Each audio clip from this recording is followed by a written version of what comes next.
Okey, berikut merupakan bab 3 untuk matematik tingkatan 4 KSSM. Tajuknya ialah penaturan logik. Standard kandungan 3.1 penyataan dan standard pembelajaran 3.1.1 menerangkan maksud penyataan dan seterusnya menentukan nilai kebenaran bagi suatu penyataan. Kemudian standard pembelajaran yang kedua yang kita akan belajar untuk hari ini ialah 3.1.2 menafikan suatu penyataan. Okey, apakah yang dimaksudkan dengan penyataan? Penyataan ialah suatu ayat yang dapat ditentukan nilai kebenarannya, iaitu sama ada benar atau palsu, tetapi bukan kedua-duanya. Manakala bukan penyataan ialah suatu ayat yang tidak dapat ditentukan nilai kebenarannya seperti ayat tanya, ayat seruan dan ayat perintah. Okey, sebagai contoh, bagi setiap yang berikut, tentukan sama ada penyataan ataupun bukan penyataan, kemudian tentukan sama ada penyataan itu benar atau palsu. Okey, di sini cikgu berikan 7 contoh ayat. Daripada ayat tersebut, kita akan cuba menentukan sama ada ayat ini ialah satu penyataan atau bukan penyataan, dan kemudian kita akan tentukan nilai kebenarannya. Okey, ayat yang pertama, 400 boleh dibahagi tepat dengan 2. Kalau ikutkan nilai kebenarannya, membawa maksud benar. Jadi apabila suatu ayat membawa maksud benar ataupun palsu, kita boleh kategorikan ayat ini ia merupakan suatu penyataan. Ayat yang kedua, 4 kuasa 2 sama dengan 8. Adakah benar ataupun palsu? Okay. Nilai kebenaran bagi ayat ini ialah palsu. Jadi ayat ini merupakan suatu penyataan.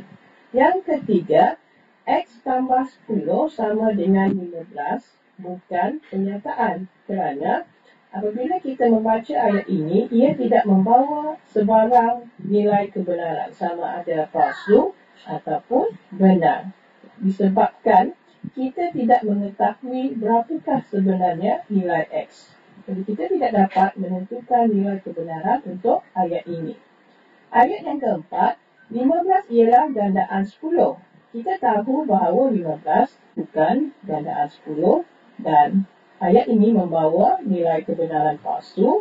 Jadi apabila ada nilai kebenaran, bermakna ayat tadi merupakan suatu penyataan. Yang kelima, setiap wujud segi 4 sama ialah 90 darjah. Okey, ini penyataan nilai maksudnya adalah benar. Okey. Jadi ayat ini merupakan satu penyataan. Yang keenam, ayatnya berbunyi dilarang merokok. Jadi tidak ada sebarang nilai kebenaran untuk ayat ini. Jadi ayat ini merupakan bukan penyataan. Begitu juga contoh ayat yang ketujuh, iaitu siapa nama anda, yang merupakan satu ayat tanya. Jadi tidak membawa sebarang nilai kebenaran. So ayat ini kita kategorikan sebagai bukan penyataan. Okay, bagaimana kita boleh menafikan suatu penyataan? Kita boleh menafikan suatu penyataan dengan menggunakan perkataan tidak ataupun perkataan bukan di dalam penyataan asal. Dan penafian akan mengubah nilai kebenaran sesuatu penyataan. Contohnya, pada asalnya penyataan asalnya membawa nilai kebenaran benar. So, apabila kita menafikan ayat tersebut, mungkin ia mengubah nilai kebenarannya kepada sesuatu yang palsu. Okey, penafian penyataan P ditulis sebagai tilde P. Jadi ada satu simbol khas untuk kita gunakan untuk menafikan suatu penyataan. Okey, sebagai contoh, satu penyataan asal berbunyi 10 ialah gandaan 5.